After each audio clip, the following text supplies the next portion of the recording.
Hair Inc., you're not just a customer, you're family. We're here because we genuinely care about your needs, your dreams, and your future. Every decision we make, every product we create, is driven by one mission: to make your life better, one step at a time. We understand that trust isn't given, it's earned. That's why we're committed to being transparent, ethical, and always putting you first. When you choose us, you're not just choosing a company. You're choosing a partner who listens, who supports, and who never stops working to exceed your expectations. Because your happiness is our success. Have you ever noticed how companies love to say, "We care about you," while simultaneously making decisions that scream the exact opposite? From cutting corners on cybersecurity to polluting the environment because it's cheaper than fixing the problem, it makes you wonder, do they really care about us, or just their profits? And it's not just for-profit corporations. Non-profits can be guilty of this too. There are cases where executives misuse donations or grants for personal luxuries, fancy hotels, car rentals, extravagant dinners, and even six-figure salaries. It's frustrating to think that while donors give out of goodwill, someone might be taking advantage of the system. But let's be clear, this doesn't apply to all companies and non-profits. Still, it's worth keeping in mind that just because a company or a non-profit says they care, doesn't always mean it's genuine. Let's be real. Every corporate sustainability report that boasts about going green should come with a warning. Most companies only care about the environment until it starts impacting their bottom line. Take the oil and gas industry, for example. They often tout investments in renewable energy, but their core business model still relies heavily on fossil fuels, the primary driver of climate change. These companies often lobby against regulations that would truly curb emissions, prioritizing short-term profits over the long-term health of the planet. The devastating consequences of climate change, rising sea levels, extreme weather events, and the loss of biodiversity disproportionately impact vulnerable communities and future generations. Meanwhile, these companies might face some financial setbacks due to climate-related disasters, but their profits remain largely unaffected. For them, it's about greenwashing their image, filling greens in their banks, not about genuinely mitigating the environmental crisis. And when the planet suffers, it's the communities and ecosystems that bear the brunt, not the corporations. And this isn't unique to the oil and gas industry. It's the same story with many industries, from fast fashion to agriculture, where the pursuit of profit often comes at the expense of the environment and the well-being of people. "We care about the planet" starts sounding more like a marketing slogan than a sincere commitment. And this pursuit of profit over genuine concern isn't limited to the energy sector. Let's look at the fashion industry, another prime example of how profit often trumps principle. The fashion industry, a perfect example of profit over principles. Fast fashion brands churn out billions of garments every year. And what happens to all those clothes? Mountains of unsold merchandise end up being burned or dumped in landfills. This isn't just about wasted clothing, it's about wasted resources. Producing those garments requires enormous amounts of water, energy, and labor. And once the clothes are discarded, they contribute to pollution and greenhouse gas emissions, with synthetic fibers releasing microplastics that harm marine life. Take a moment to think about this.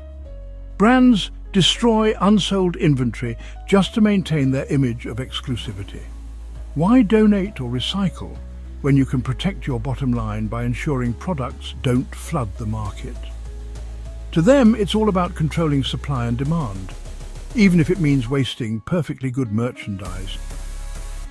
For these companies, fines for environmental damage or waste management violations are just a drop in the ocean compared to their profits. The message is clear. When it comes to protecting their image and their margins, the planet doesn't make the cut. Let's look at a few examples where actions spoke louder than words. Take BP and the 2010 Deepwater Horizon oil spill, one of the most devastating environmental disasters in history. BP was fined $20.8 billion for polluting the Gulf of Mexico. That sounds like a lot until you realize BP made over $297 billion in revenue that same year. For them, the fine was a hit, but far from crippling. It's a stark reminder that for massive corporations, penalties for harming the planet are often just the cost of doing business. The fashion industry generates about 92 million tons of textile waste every year, according to the Ellen MacArthur Foundation. Brands like H&M and Burberry have faced backlash for burning or destroying unsold clothing to maintain exclusivity. For example, in 2018, Burberry admitted to destroying $37 million worth of unsold merchandise. To these companies, wasting resources is preferable to losing control over pricing or brand image. Starbucks markets its coffee as 100% ethically sourced, but investigations tell a different story. Reports have revealed instances of labor exploitation on coffee farms in countries like Brazil and Kenya, including child labor and slave-like working conditions. While Starbucks reported revenues of over $32 billion in 2022, their ethical certification program, Cafe Practices has been criticized for failing to address these abuses effectively. Starbucks has taken steps to improve conditions, but lawsuits like the one filed by the National Consumers League alleging false advertising raise questions about whether their efforts truly match their marketing claims. The harsh truth is, these companies aren't evil. They're just designed to make money. Their goal isn't to be ethical, it's to be profitable. And while some businesses genuinely try to balance profit with ethical practices, the current system often makes it difficult. Governments and regulatory bodies are supposed to play the role of the parent. They're the ones who need to set the rules, monitor behavior, and enforce consequences. But when governments fail to enforce meaningful regulations, or when penalties are so small they're laughable, what incentive do companies have to act responsibly? Now let's throw lobbying into the mix. Imagine this. Your kid offers you $1,000 if you let them eat a candy bar before bed. Tempting, right? That's essentially what happens when corporations spend millions lobbying governments to weaken regulations or delay enforcement. And just like the candy analogy, it works. Many industries successfully lobby for watered-down rules or penalties so minor that breaking the rules becomes the more profitable choice. Take the oil industry, for example. Companies like BP spend millions lobbying against stricter environmental regulations. When they face fines, like the $20 billion penalty for the Deepwater Horizon spill, it's a cost they're prepared to absorb. After all, when you're making over $297 billion a year, a fine is just another line item in the budget. And who pays the real price? Humans, families and communities left with polluted water, destroyed ecosystems and long-term health risks. Or consider the fast fashion industry. Brands like Burberry have been caught destroying millions of dollars worth of unsold clothing rather than donating or recycling it. Why? Because the rules, or lack thereof, don't discourage this behavior. It's easier and more profitable to protect their brand image by maintaining exclusivity. Meanwhile, how many kids or people around the world don't have proper clothes to wear? The waste isn't just an environmental disaster, it's a moral one. And yet, these industries lobby to ensure the system stays in their favor. Stricter regulations, harsher penalties and enforcement mechanisms could disrupt their profits, so they fight against meaningful change. Even in the coffee industry, companies like Starbucks claim 100% ethical sourcing, but reports of child labor and exploitation persist. Meanwhile, these corporations lobby to shape certification standards in their favor, ensuring their practices look better on paper than they are in reality. So what's stopping them? The answer is simple. Nothing unless we demand it. Governments need to set meaningful rules, enforce them with real penalties, and resist the influence of corporate lobbying.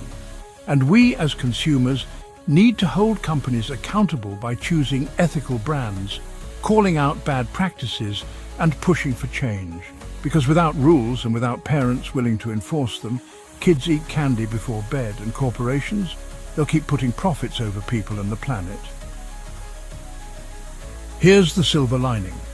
As consumers, we have more power than we realize. While corporations and governments have a big role to play, our choices and voices can drive meaningful change. Here's how: where you spend your money matters. Research companies before buying to ensure they prioritize ethical practices, whether it's sustainable materials, fair wages, or transparency in their supply chains. Websites like Good On You can help you evaluate fashion brands' environmental and ethical practices, while platforms like Ethical Consumer provide detailed reports on a wide range of industries. Even small shifts in spending habits can send a message. We value people and the planet more than empty marketing promises. Your voice is more powerful than you think. Use social media to highlight unethical practices, leave honest reviews, or even contact customer service directly to demand accountability. Remember when public backlash forced Nike to address sweatshop conditions in its factories? Or when H&M committed to making its supply chain more transparent after consumer outcry? These changes didn't happen because companies suddenly grew a conscience. They happened because people spoke up. Knowledge is power. Stay updated on scams, breaches, and unethical corporate behavior so you can make informed decisions. Subscribe to newsletters from organizations like Greenpeace for environmental issues or Consumer Reports for product safety updates. When it comes to protecting yourself, be vigilant about scams and breaches. Use tools like Have I Been Pwned to check if your data has been exposed in a breach, and always verify the authenticity of emails and websites before sharing personal information. The more you know, the harder it is for companies or scammers to take advantage of you. We might not be able to change the system overnight, but every step counts. Supporting ethical brands, demanding better practices, and staying informed not only protects you, it sends a clear message to corporations. We're watching, and we won't settle for less. Next time you see an ad saying, "We care about you," remember to take it with a grain of salt and maybe an eye roll. But don't let that discourage you. Let's stay informed, stay vocal, and remind these companies that we're watching. If this video made you think or laugh, don't forget to like, subscribe, and share it. And drop a comment if you've got a story about a company's caring that didn't quite match up. Let's hear it. Some may call it crazy. We call it curiosity. Every breakthrough starts with someone questioning the unquestionable. Stay curious, stay bold, and never stop questioning, because that's how progress begins. Don't forget to like, subscribe, and join us next time on Misty Q Time.